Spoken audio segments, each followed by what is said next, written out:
Welcome to today. What an amazing privilege to do pause together, to stop and switch off everything that can take our lives just every day in such a spin that it's good to be together. Just pausing with God and with each other. So we are currently recording a series on position and alignment. And we started this series with positioning ourselves and asking questions about our position towards God the Father.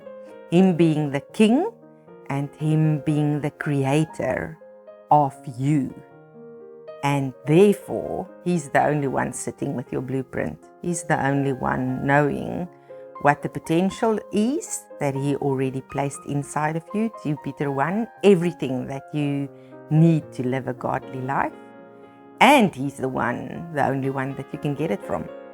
It is not in friendships, it is not in your connection with the church, it is in your relationship and your position towards Him that you can get the fullness of who you really are, of His love for you, and of how in love you can be transformed and not in any other place. So today we're focusing on Jesus Christ and our position towards Him. And if we read the scriptures, then we know that our position towards Him, the Bible speaks in John 15, and we're going to start with that. In John 15, it speaks of our position in Him, in Jesus Christ. And I'm reading out of the TPT, John 15, verse 4 and 5. It says, "So you must remain in life union with me, for I remain in life union with you. For as a branch severed from the vine will not bear fruit, so your life will be fruitless unless you live your life intimately joined to me. I am the sprouting vine, and you're the branches.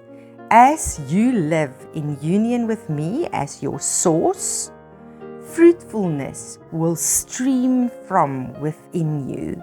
But when you live separated from me, you are powerless." Jesus came. He gave His life to set you free. And the question is whether you are positioned to get the fullness of your freedom, or whether you at this moment understand only parts of it and do not know how to get the fullness of it.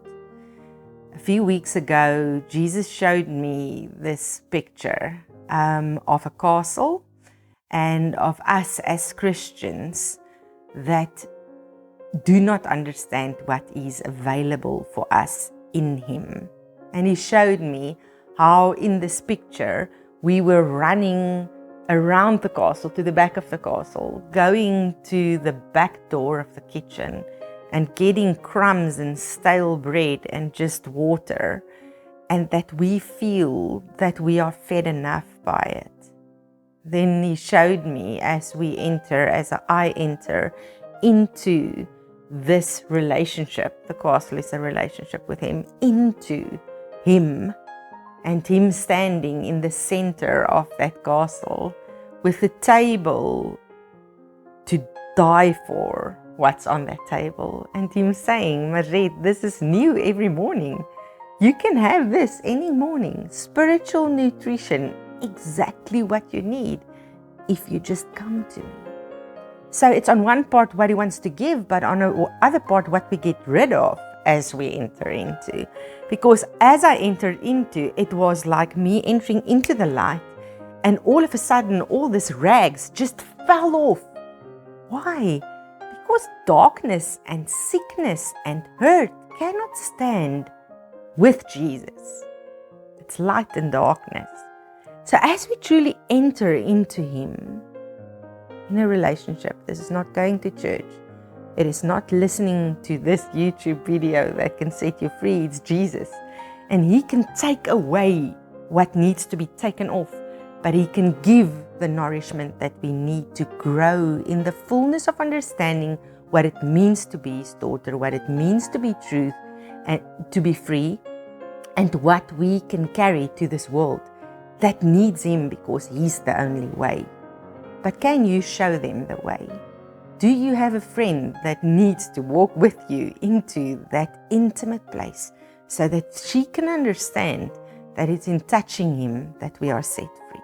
One of my favorite scriptures is the scripture on the lady that touches His seam and all of a sudden her blood flowing stops. We need to touch Him.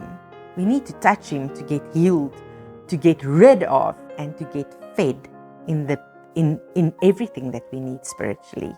He is the way, and we need to position ourselves in Him to get the fullness. That is the only position. That's the only place we will be fruitful. It's the only place we will experience freedom, and it's the only place where we will have godly power so that we can see His kingdom come. I challenge you to do that. Walk into that castle and walk into Him and touch Him, and you will be changed.